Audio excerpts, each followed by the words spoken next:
Hello hello good evening students, welcome to BSc pro classes. स्वागत है आप सभी का बीएससी प्रो क्लासेस पे। तो जैसा कि आप सभी को पता है, बीएससी थर्ड ईयर और बीएससी थर्ड ईयर का जो पेपर फर्स्ट है इनऑर्गेनिक, उसका एग्जाम आने में ही है, आने वाला है। तो उनके लिए जो इंपॉर्टेंट क्वेश्चंस है मैं आप सभी के लिए यहाँ पे लेके उपस्थित हुआ हूँ।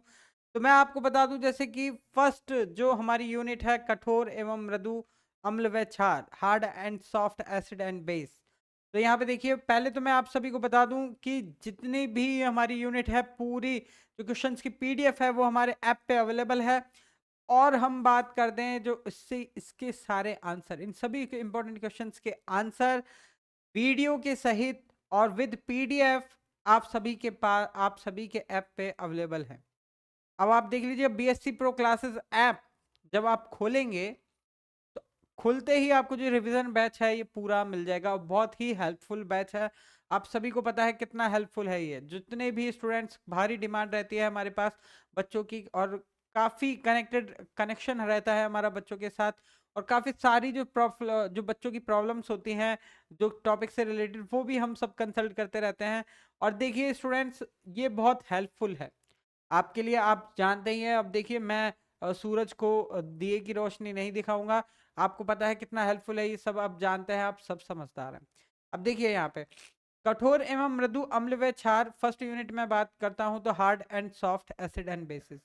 तो कठोर एवं मृदु अम्ल क्षार को का वर्गीकरण, पहला इंपॉर्टेंट क्वेश्चन बनता है जिसमें हम बात करें कि कठोर व मृदु, कठोर अम्ल कठोर क्षार और मृदु अम्ल मृदु क्षार में वर्गीकरण करते हैं, और चारों उनमें कौन कौन से आयन आते हैं, ये एक इंपॉर्टेंट टॉपिक बनता है। और उसी के बाद एसएसबी के सिद्धांतों की व्याख्या, जिसके अंदर हमारा एचएसबी के सिद्धांत में बात करें तो पियर्सन का सिद्धांत, सहसंयोजक बंध का सिद्धांत, पिट्जर का सिद्धांत। ओके, बात करें देखिए, जैसे कि पियर्सन की कठोर मृदु अम्ल क्षार अवधारणा, एचएसबी आयनों के सहसंयोजक बंध का सिद्धांत भी आता है, पिट्जर का सिद्धांत भी आता है।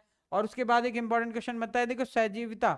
सजीवता ऐसे क्वेश्चन है, सदाबहार क्वेश्चन है, हर बार रिपीट होता रहता है, तो इसको अच्छे से तैयार कर लेना। और विद्युत ऋणता का कठोरता व मृदुता से संबंध, ये एक इंपॉर्टेंट क्वेश्चन बनता है। Relations with hardness and softness, HSAB के अनुप्रयोग, एप्लीकेशन ऑफ एचएसएबी, ये एक इंपॉर्टेंट क्वेश्चन बनता है। तो फर्स्ट यूनिट में इंपॉर्टेंट क्वेश्चन हो गए। अब इसके बाद बात करते हैं संक्रमण धातुओं में धातु लिगैंड बंधन। अब देखिए, एक पहला ही इंपॉर्टेंट क्वेश्चन दे रखा है, अष्टफलकीय चतुष्फलकीय के लिए क्रिस्टल क्षेत्र सिद्धांत में, crystal field theory for octahedral and tetrahedral complexes.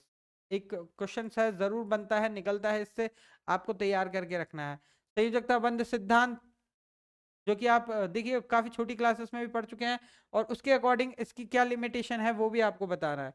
अब देखिए, क्रिस्टल क्षेत्र स्थायीकरण ऊर्जा क्या है, इसे प्रभावित करने वाले कारक, what is crystal field stabilizing energy and the factor affecting it. Okay, चुंबकीय प्रवृत्ति म्यू जिसे कहते हैं, और चुंबकीय आघूर्ण से आप क्या समझते हैं, एल एस युग्मन और लैंडेजी विपाटन गुणांक।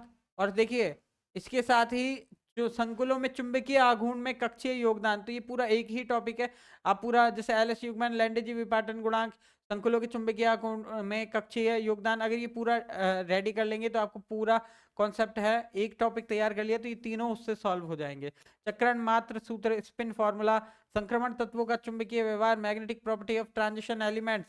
और देखिए अनुचुंबकीय व्यवहार, पैरामैग्नेटिक प्रॉपर्टीज, पराचुंबकीय व्यवहार, डायामैग्नेटिक प्रॉपर्टीज, फेरोचुंबकीय व्यवहार, फेरोमैग्नेटिक प्रॉपर्टीज, विपरीत फेरोचुंबकीय, एंटी फेरोमैग्नेटिक प्रॉपर्टीज। अब इसमें आगे बात करते हैं जैसे कि नील ताप और क्यूरी ताप, जो इसी से ही रिलेटेड है, फेरोचुंबकीय व विपरीत फेरोचुंबकीय में आ जाता है। तो ये पूरा एक टॉपिक अगर आपने रेडी कर लिया तो ये सारे क्वेश्चन इसमें रेडी हो जाएंगे। ओके, तो एक क्वेश्चन ये लॉन्ग में भी आ सकता है, कई शॉर्ट्स में भी क्वेश्चन में पूछ सकता है। एकांक व्यतिरिक अवस्था भी आ सकती है। देखिए गॉय तुला विधि द्वारा चुंबकीय आघूर्ण का मापन करना है। अब देखिए ये एक यूनिट फिनिश। अब उसके बाद में जो थर्ड यूनिट है आपकी, संक्रमण धातु संकुलों में इलेक्ट्रॉन स्पेक्ट्रा। अब देखिए लिगैंडों के उन गुणों की व्याख्या करनी है जो संकुलों के स्थायित्व को प्रभावित करती है। तो लिगैंड्स की प्रॉपर्टीज यहाँ पे आएंगी, जैसे कीलेट प्रभाव हो गया, चार्ज ऑफ कैटायन हो गया, चार्ज ऑन एनायन हो गया। ओके, तो ये सारी प्रॉपर्टीज इसके अंदर आ जाएगी। और इसके बाद देखिए सदाबहार क्वेश्चन, ऑर्गल ऊर्जा आरेख, ऑर्गल ऊर्जा आरेख सदाबहार क्वेश्चन है, सबसे ज्यादा चांस बनते हैं इसके। और फिर उसके बाद आवेश स्थानांतरण स्पेक्ट्रा, आवेश स्थानांतरण स्पेक्ट्रा किस प्रकार, एमएलसीटी और LMCT. Metal to ligand charge transfer, ligand to metal charge transfer, important questions बनता है और इसे आपको रेडी करना है। और डीडी संक्रमण है, ये तीनों चार क्वेश्चंस तो जड़ है, इसकी बेस है, पढ़ के ही जाने पड़ेंगे। स्टार्टिंग के 5 क्वेश्चन तो आपको देखिए बिल्कुल जड़ है, इनको तो पढ़ के ही जाना पड़ेगा। डीडी संक्रमण के चयन नियम, अब देखिए चक्रण चयन नियम, लेपोर्ट वरण नियम। ओके, अब डीडी आप ये देखिए डीडी संक्रमण के चयन नियम, या तो एक लॉन्ग क्वेश्चन पूछ लेगा या इस प्रकार से शॉर्ट क्वेश्चन पूछ लेगा। ओके, अगर एक टॉपिक ये रेडी कर लिया तो ये दोनों टाइप के क्वेश्चन आप देखिए, क्वेश्चन घुमा के भी देता है, तो आपको तैयार करके रखना है।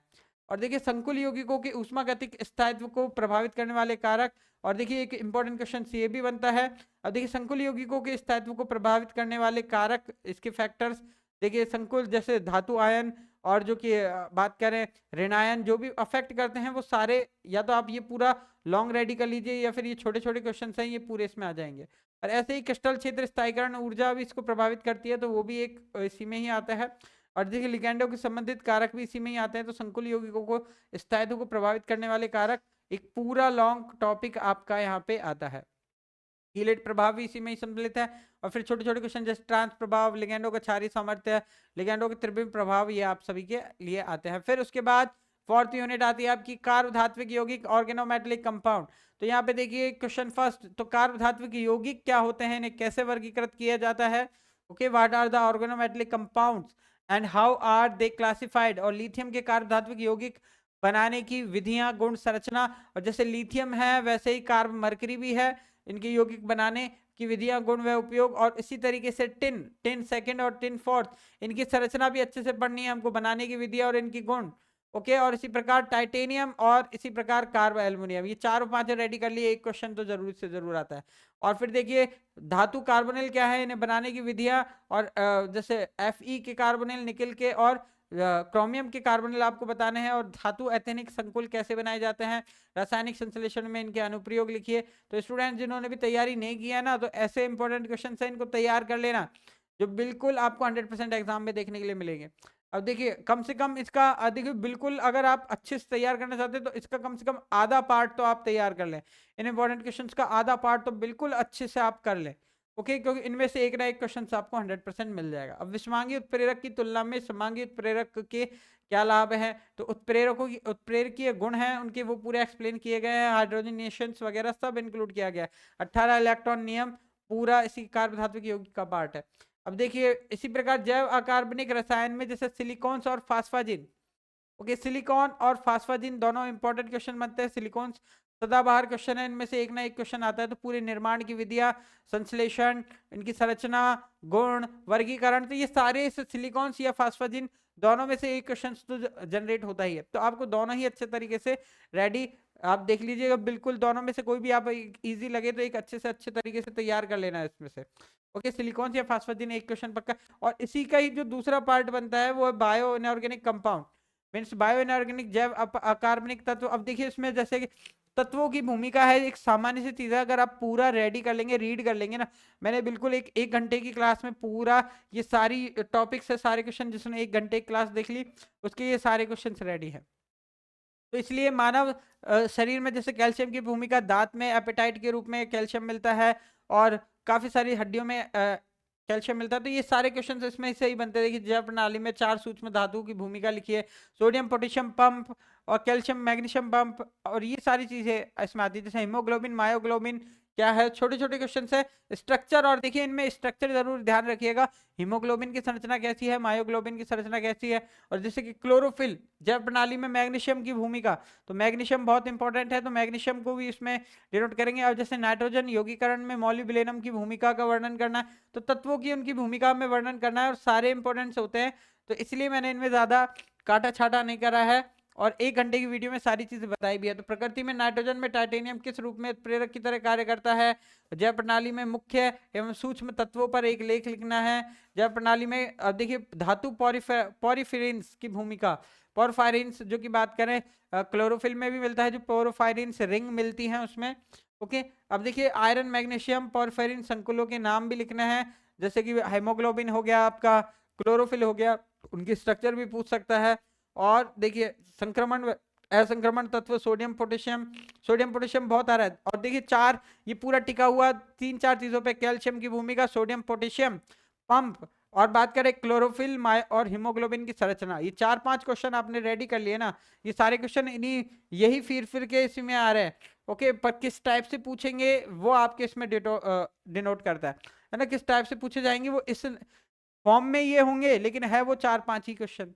ओके, तो अलग अलग इस प्रकार से रूपों में आपको मिल सकते हैं, सारी चीज मैंने आपको डाल दी है इसमें और सारे आए हुए क्वेश्चन है। तो स्टूडेंट्स ये थे आपके इंपॉर्टेंट क्वेश्चंस, क्या थे ये थे आपके इंपॉर्टेंट क्वेश्चन। तो बी रेडी बी प्रिपेयर, आप इनको अच्छे से रेडी और प्रिपेयर कर लें, ठीक है, अच्छे से रेडी और प्रिपेयर कर लें, ये आपको एग्जाम में जरूर मिलेंगे। तो स्टूडेंट्स ऑल द बेस्ट, अच्छे से तैयारी करके इनमें देख लीजिए, आप इनमें से आधा पार्ट भी करेंगे ना तो आपको एक एक क्वेश्चन जरूर मिल जाएगा। तो बिल्कुल अच्छे से तैयारी करके जाइए, है ना। और आपको अगर इनके आंसर देखना है ना वास्तव में, तो अभी भी आपके पास ज्यादा समय नहीं बीता है, आप बिल्कुल ज्यादा से ज्यादा तैयारी इसमें कर सकते हैं। आप ऐप पे जाके, हमारा जो एप्लीकेशन है बीएससी प्रो क्लासेस एप्लीकेशन पे जाकर, ऐप है वहाँ, ऐप पे जो पूरा रिवीजन बैच है हमने डाला हुआ है बहुत ही कम दाम में, बिल्कुल जितने में आपकी एक बुक आती है ना उस रेट में हमने इसको डाला हुआ है। देखिए इतना सस्ता और इतना दुर्लभ ये आपको कहीं नहीं मिलेगा, ऐसा मटेरियल आपको कहीं नहीं मिलेगा, पूरे इंडिया में कोई नहीं दे सकता ऐसा मटेरियल आपको। ओके, तो रिवीजन बैच पर्टिकुलर आपकी भलाई के लिए, आपकी पढ़ाई के लिए और आपकी सफलता के लिए है। तो स्टूडेंट्स जल्द से जल्द आप इन क्वेश्चंस को रेडी करिए, ऐप पे पूरा, आपके ऐप पे पूरा सहयोग दिया गया है, हम बिल्कुल अंत तक विद्यार्थी के साथ जुड़े रहते हैं। तो फिर विद्यार्थी मिलते हैं, best of luck. Okay, next हम नेक्स्ट पेपर में मिलेंगे, तो मिलते हैं नेक्स्ट पेपर में, जब तक के लिए टाटा गुड बाय अलविदा, जय हिंद जय भारत। चलिए।